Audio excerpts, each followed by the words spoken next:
Questions लेंगे। आप please पूछने के पहले अपना नाम और ऑर्गेनाइजेशन का नाम बोलें। मैं फर्स्ट रो से लेती हूँ क्वेश्चंस। पहले आपने प्रदीप। सर, ये मैं प्रदीप हूँ, टोटल टीवी न्यूज से। मैं जानना चाह रहा हूँ सर, जो अनाउंस हुआ है गुजरात का चुनाव और जिस तरीके से सवाल उठे थे कि देरी हुई है, हिमाचल का जब चुनाव अनाउंस आपने किया था, इन बीच कई सवाल उठाए गए, देरी को लेकर सवाल उठाए गए, तो क्या इन आरोपों का आप जवाब देंगे? वन और टू मोर। मोहित आशीष, आप अपना सवाल। सर, मोहित दुबे, न्यूज नेशन से हूँ। सर, लगातार निष्पक्षता को लेकर आप लोग बात करते रहे कि हम फ्री फेयर चुनाव हम लोग करवा रहे हैं। सवाल कांग्रेस ने उठाया है, आपके ऊपर निशाना साधा और कहा है कि आप स्वायत्त संस्था है, निष्पक्ष संस्था है, लेकिन इमोजी 3 बंदरों की लगा दी है। क्या आपकी प्रतिक्रिया होगी कांग्रेस के लिए? कोई और सवाल इसी से? सर, यही सवाल था मेरा कि सर इधर आशीष हूँ एबीपी न्यूज से, जो मोहित ने सवाल किया फ्रंट रो पे। सर, आपके ऐलान के साथ ही प्रिंसिपल ऑपोजिशन ने ही जब ये सवाल खड़ा कर दिया है कि आप निष्पक्ष चुनाव, इन अदर वर्ड्स, नहीं करा रहे हैं, इस पर आपका रिस्पॉन्स जरूर जानना चाहेंगे।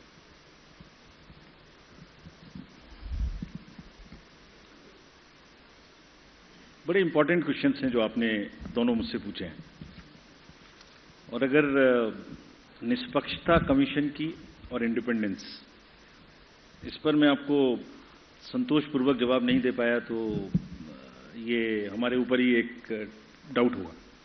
तो इससे पहले आपके प्रश्न पे आऊं मैं। जहां तक डिले का प्रश्न पूछा अभी एक साथी ने, आपको एक्चुअली दी अनाउंसमेंट में बहुत सारी चीजों को बैलेंस करना है, जिसमें there is a tradition of counting it together. There is weather.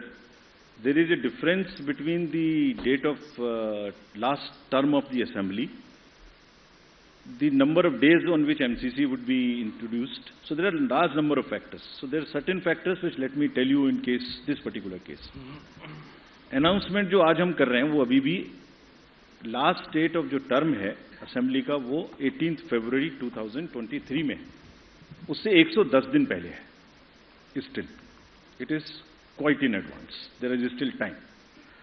But then it gets constrained by or limited by, or we have to factor in the elections in the other state. Then, from counting, 72 days gap between announcement, this is on 8th of December, and the 18th of February. Still, there is a 72 days gap. So, it's a combination of various things which also seriously have in consideration the last date of the term of the House. We are well before that. It is well within the factors of consideration, seeing the polls in the nearby states.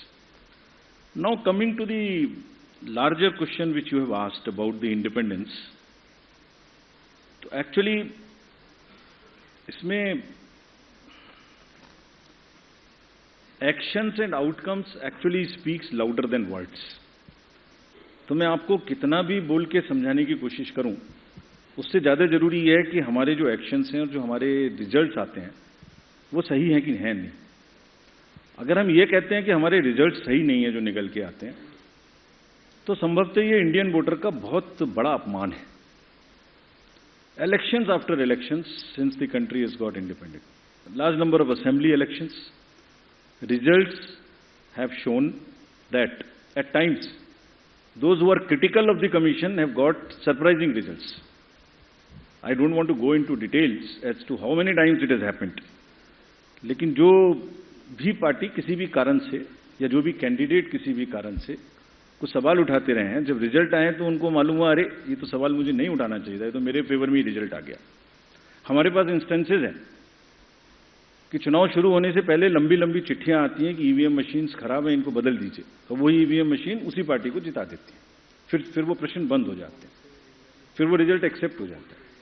सो चुनाव आयोग की निष्पक्षता, चुनाव आयोग की धारणा, और मैं इसमें कहना चाहूंगा हमारे लिए नई बात नहीं है ये एक लीगेसी है और ये इतनी प्राउड लीगेसी है इस कंट्री की, जितने भी पूर्व के, आज तो चुनाव आयोग बना नहीं है, जितने भी रिजल्ट्स हमारे पूर्ववर्तियों ने दिए हैं, ये उसी की स्ट्रेंथ है। और आपको एक चीज, I wish you were there in this, we could have invited you to the international conference we have on the EMBs a few days back. There are terminologies like democratic recession, democratic backsliding, which are being used world over in the democracies. The election management bodies of the various democracies, including the established democracies, if they don't have election management bodies, so election authorities are facing serious issues of fake narratives. और चुनाव से पहले एक negative माहौल बनाने का जो प्रक्रिया है, वो it's a part of it, we are aware.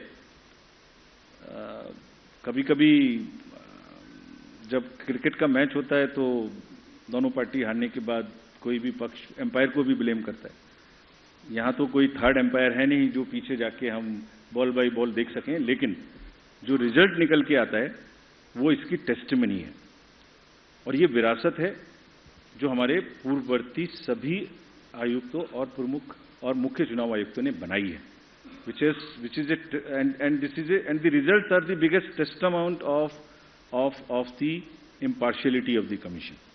और हमारी ड्यूटी सिर्फ कंबाइंडली यही है कि हम उसको आगे ही बढ़ाएं, कहीं भी स्लाइड ना होने दें। And we are sure that Indian election management body, believe me, whenever we go internationally, I went to World Election Bodies meeting also, India's leadership automatically suo motu gets accepted of the Election Commission in guiding the election integrity. So there are two parts. One is the overall democratic functioning, second part is the delivering elections, integrity of the election process. When it comes to the integrity of the election process, India becomes the natural choice, and world over our leadership is accepted. You saw recently in the conference which just got over, Greece accepted co-leadership with us, Mauritius accepted co-leadership with us, IFES accepted co-leadership with us. The dignitaries from world over came, and we are going to do 2 more conferences like this. So we'll, by action, continue to show that we are 100% impartial, and whenever the specific instances are there, please bring it. We have given you a challenge on CVGIL, bring it to our notice. If we do not respond in 100 minutes, then please ask us that specific question. Hi sir, this is Aishwarya from Aaj Tak. So one of the allegations is कि PM का दौरा था गुजरात में, उसकी वजह से जो चुनाव की डेट है उनको पीछे खिसकाया गया। इस पर सर क्या प्रतिक्रिया? सर, ये तो हम कवर कर चुके हैं। इसका जवाब मैं आपको इसको दे देता हूँ। इसका आंसर मैंने मल्टीपल फैक्टर्स के केस में दे चुका हूँ। कितने दिन बाकी हैं, कितने दिन पहले हम अभी भी कर रहे हैं, और ये भी संज्ञान में रखिए कि रिसेंटली एक दुखद घटना भी वहां घटी, उस वजह से भी थोड़ा हम लोगों को डिलेट हुआ। आज कल भी जैसे वहां स्टेट में स्टेट मॉर्निंग थी, तो it's a multiple factors. Sir Neeraj, news 18 India से, नेटवर्क 18 से। मेरा सवाल है कि अभी आपने तमाम राजनीतिक दलों को पत्र लिखा था कि आप जो घोषणा पत्र में चुनावी वादे करेंगे उसका फॉर्म में जिक्र देना होगा कि धन कहां से आएगा, राजकीय एक्सचेकर पे क्या प्रभाव पड़ेगा। ज्यादातर राजनीतिक दलों ने उस योजना का, आपके प्रस्ताव का विरोध किया है कि चुनाव आयोग के मैंडेट में नहीं आता। चुनाव आयोग की टिप्पणी क्या है उन जवाबों पर, और चुनावी वादों के प्रति और मतदाताओं के प्रति जो राजनीतिक दल अपने वादे करते हैं उनकी रिस्पॉन्सिबिलिटी को कैसे सुनिश्चित करेंगे कि वो वादे पूरा करें। और एक जानकारी चाहता हूं आपसे, आपने कहा था कि पिछले कई वर्षों में आपने मॉडल कोड ऑफ कंडक्ट को कम किया है अवधि को, तो क्या गुजरात विधानसभा चुनाव में यह सबसे छोटा अवधि है मॉडल कोड ऑफ कंडक्ट का? ये जानकारी चाहता हूं। Thank you. पहले और कोई है? पहले एक और ले लीजिए। रिकॉर्ड ले लेता हूँ मैम। रमन, न्यूज 24। इससे रिलेटेड हो तो कहें। इससे रिलेटेड ये गुजरात विधानसभा चुनाव की अवधि, विधानसभा की अवधि 18 फरवरी तक खत्म हो रही है। उससे काफी पहले आपने चुनाव की घोषणा की। अगर चुनाव की घोषणा करनी ही थी तो हिमाचल के साथ क्यों नहीं की? गया पूरा ये? मैम वो भैया, मैम यहाँ पे वो भैया। Saurabh Sharma from ATV Bharat. Sir, अभी कुछ दिन पहले गुजरात के स्टेट होम मिनिस्टर ने एक स्टेटमेंट दी थी कि दिवाली से पहले कि जो भी ट्रैफिक रूल वायलेशंस करेगा अक्टूबर 21 से 27 के बीच में उसके खिलाफ कोई वायलेशन का बैन नहीं लगाया जाएगा, कोई फाइन नहीं लगाया जाएगा। अब तो चुनाव आयोग ने आज शेड्यूल अनाउंस किया है, तो क्या आने वाले टाइम में अगर ऐसी और अनाउंसमेंट्स करी जाती हैं तो चुनाव आयोग का क्या रिएक्शन रहेगा? दो तीन चीजें। पहले सबसे पहले कि ये सबसे कम टाइम है कि नहीं है। दिल्ली के जनरल इलेक्शन में भी एग्जैक्टली इतना ही टाइम था। This was the schedule was declared on 14/1/20 and date of completion was 13/2/20, giving exactly 38-39 days. So it is not the first, number one. Number two, आपने पूछा था कि हाँ पहले क्यों नहीं किया, तो आप यही प्रश्न पूछ सकते हैं कि जो जनवरी, फरवरी, मार्च में होने वाले हैं वो उसके साथ क्यों नहीं।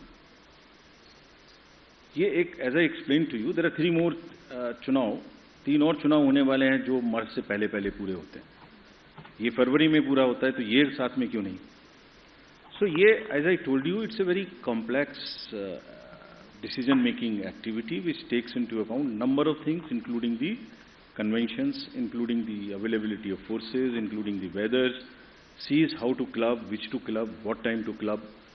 So, it's a variety of factors which I have explained to you, and on that basis, it's not the least. Sir, now coming to the matter of manifesto you asked. तो पहली बात तो आज